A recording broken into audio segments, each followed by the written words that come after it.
Beralih ke informasi lain, pemirsa, Komisi 8 DPR menggelar rapat kerja perdana dengan Menteri Agama Nasaruddin Umar.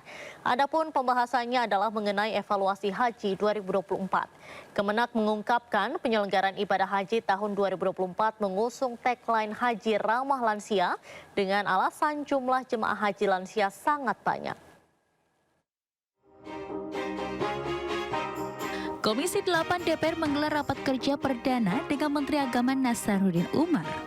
Adapun pembahasannya mengenai evaluasi haji 2024. Nasaruddin memaparkan bahwa pada 2024 Indonesia mendapat kuota haji terbesar sepanjang sejarah. Menak menyebut pemerintah Arab Saudi memberikan kuota tambahan sebanyak 20.000, terdiri atas 10.000 jamaah haji reguler dan 10.000 jamaah haji khusus. Terkait penyelenggaraan haji di tahun 2025, Menak berharap tidak boleh gagal hanya karena adanya transisi pemerintahan. Seperti diketahui pada masa pemerintahan Prabowo Subianto dibentuk Badan Haji dan Umroh sebagai lembaga mandiri yang terpisah dari Kementerian Agama agar pemerintah dapat lebih fokus meningkatkan penyelenggaraan ibadah haji ke Tanah Suci yang aman dan nyaman.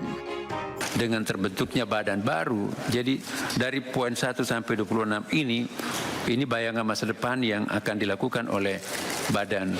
Karena mengingat waktunya sudah sangat mepet, bahkan kita sekarang sudah mulai belanja di sana, maka ini perlu pembicaraan lebih intensif. Nanti akan datang Bapak Ibu yang mulia bahwa keberadaan badan ini juga pada satu sisi diminta segera terwujud, tapi pada sisi lain juga prinsip kami haji tidak boleh gagal hanya karena masa transisi.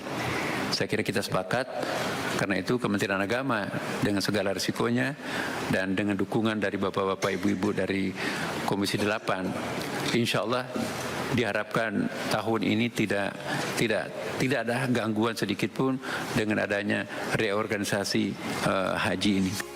Imam Besar Masjid Istiqlal ini menambahkan layanan konsumsi jemaah haji tahun 2025 mengalami peningkatan sebanyak 12 kali dari tahun sebelumnya.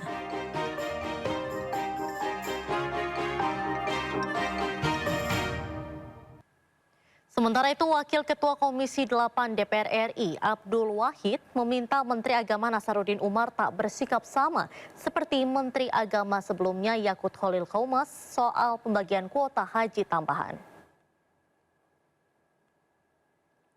Abdul mengungkapkan Yakut tak menghormati keputusan rapat bersama anggota Komisi 8 DPR RI tentang kuota haji tambahan yang sudah disepakati mestinya hanya untuk kuota program haji reguler. Namun Kementerian Agama saat itu akhirnya mengambil keputusan sendiri untuk juga mengalihkan kuota tambahan itu untuk program haji khusus. Sementara itu terkait haji 2025, Abdul menegaskan perlunya pengawasan lebih dari sekadar internal Kementerian Agama. Ia mengusulkan agar lembaga seperti Komisi Pemberantasan Korupsi dan Kejaksaan Agung turut terlibat guna menjamin tidak adanya penyelewengan keuangan.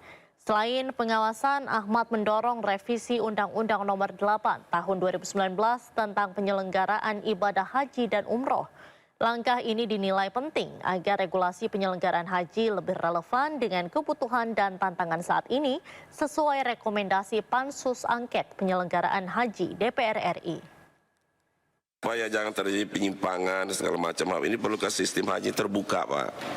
Terbuka sehingga orang bisa akses, kemudian dengan akses tersebut tidak menyimpulkan penyimpangan dan kemudian pengawasannya tidak hanya internal saja tapi eksternal, Pak, karena berkaitan dengan keuangan. Selama ini kan internal saja, Pak.